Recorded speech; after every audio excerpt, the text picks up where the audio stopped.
Hi everyone, welcome to the channel. This channel is Moyna Bass Fishes. I'm Jim Moyna, professional bass fisherman since 1995.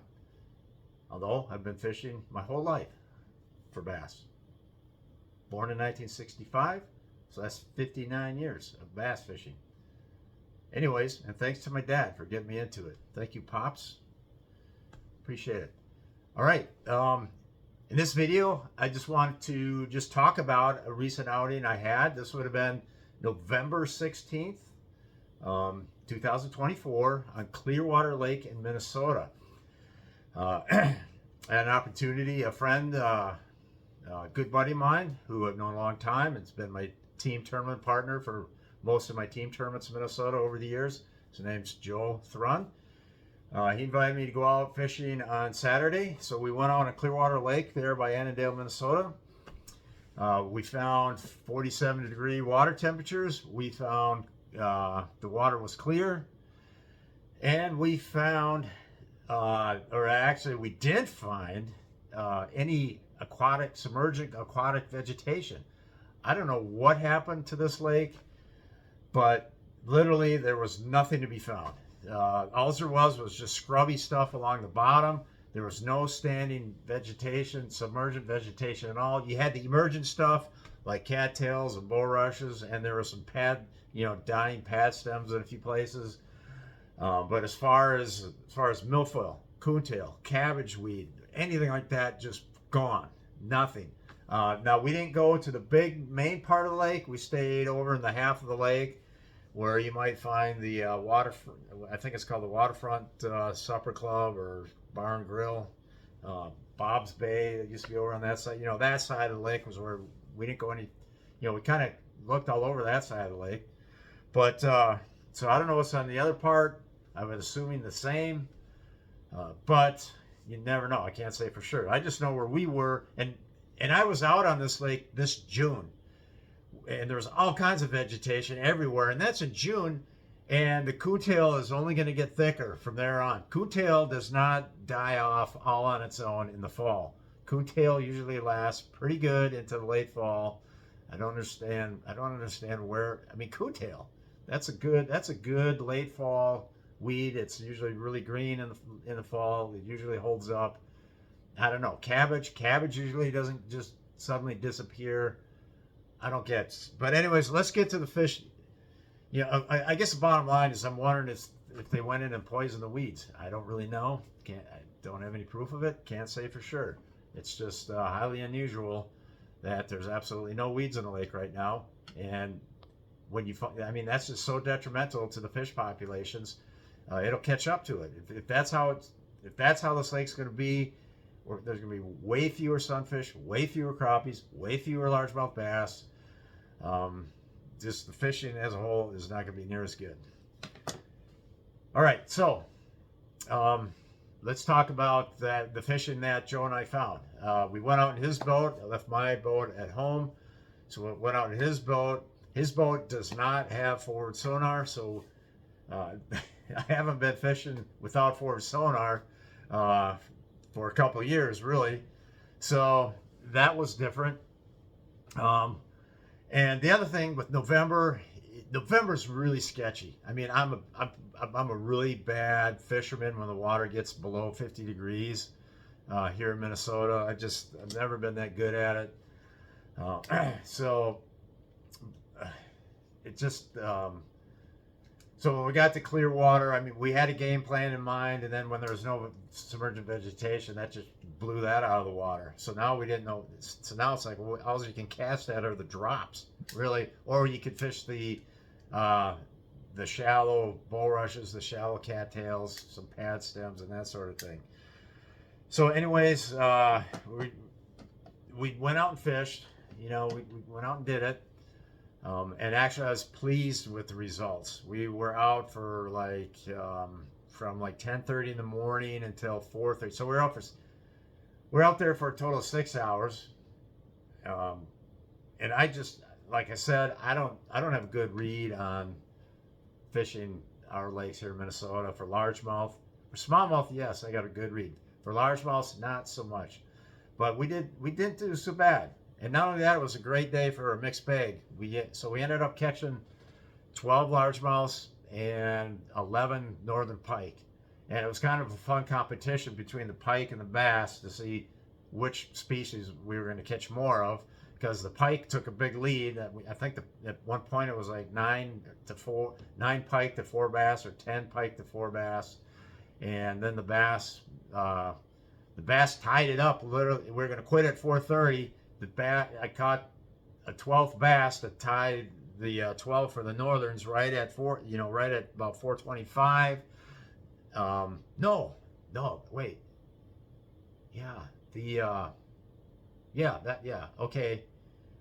The last fish now I got it. The bass actually took the lead, like 11-10. This is how it went down. It was 11-10 for the bass. My buddy Joe caught a pike, literally like at 4:25. So now it was 11-11. 4:30 came. It was a tie. So then it became a sudden death to see which species would win out. And like in the next 2 or 3 minutes, I caught a nice largemouth that was probably over 4. Well, it was over. We didn't weigh it, but just out of experience, I know it was over 4 pounds. So the bass won that competition. So how did we catch them? We ended up catching every single fish, the pike and the bass, on bladed jigs, ½ ounce. So basically what I found the best thing to do was to hold the boat in 16 to 20 feet. And on Clearwater Lake, there's a lot of quick drop-offs, tight inside turns, and just shelves with sharp drop-offs. So I'd hold the boat in those depths, and then basically make a decent cast, in length, decent long cast, maybe like an 80 to 100 foot cast. The bait would probably land, anywhere in like 3 to 5 feet, depending on the drop. And then I'd let it sink to the bottom, and then I'd just slowly pump it like this, reel up the slack, let the bait fall to the bottom, pump it, and just kept doing that. That's how I retrieved it, and that seemed to work pretty good. The bite always came on the fall. I'd pump it up, and then I'd let it fall, and then so the bite was kind of soft when it was a bass. You'd feel something, and you're not sure if your bait actually hit the bottom again or what, and then you'd pull, and it'd be a fish.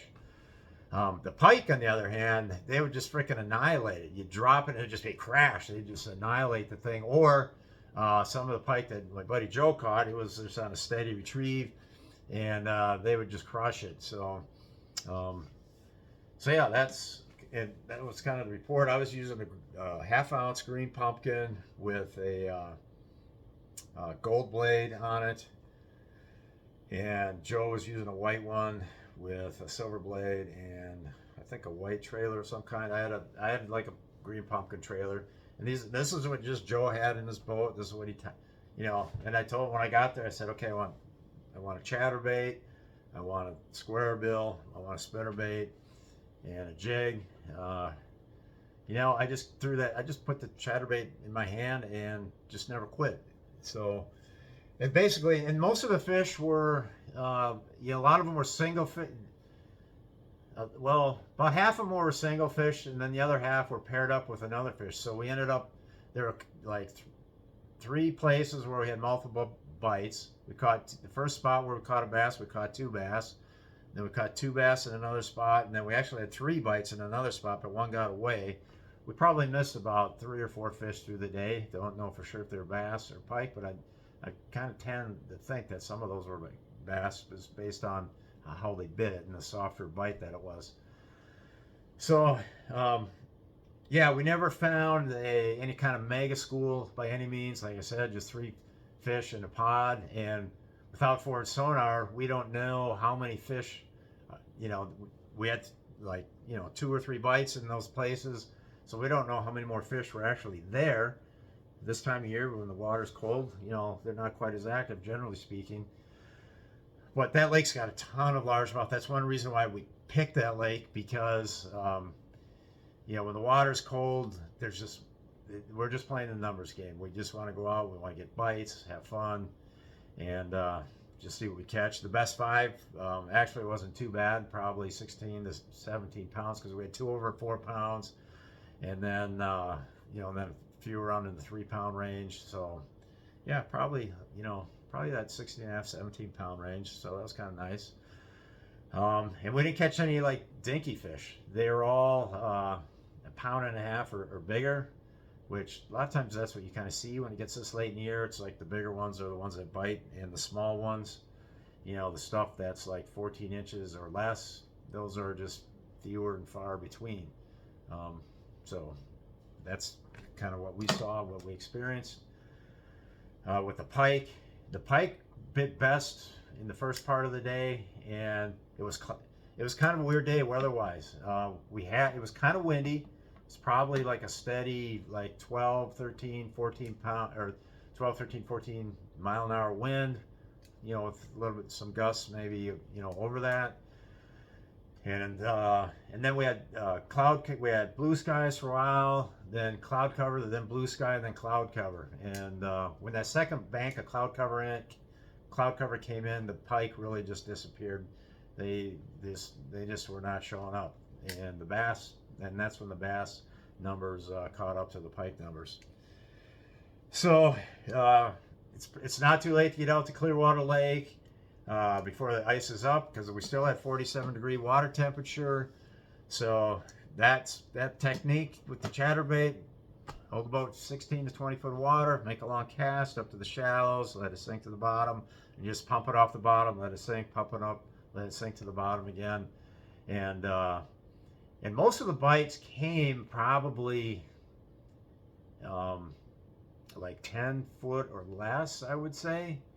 Because even though I was holding the boat like in 16 to 20, that drop is so quick that lip where it drops really quick really wasn't that far from the boat. I was trying to keep that lip like mid cast, so just to stay off the fish a little bit, but still have a long enough cast so it would land in like 3 to 4 feet. So what else can I tell you? Yeah, no forward sonar. So that was kind of interesting. And I tried some jerk baits for a while. Nothing happened there. Joe tried, I don't know, we didn't really experiment a whole lot. And if I start catching fish in mid-November, if I start catching largemouth in mid-November, I feel like I'm doing something right. And so I never really got off that blade bait, or the bladed jig, which meaning chatterbait type style bait. In fact, that's what we were using, was a chatterbait. But all Joe had was some old school ones. So that's what we're using, the old school chatterbaits, not the newer ones, just old school stuff.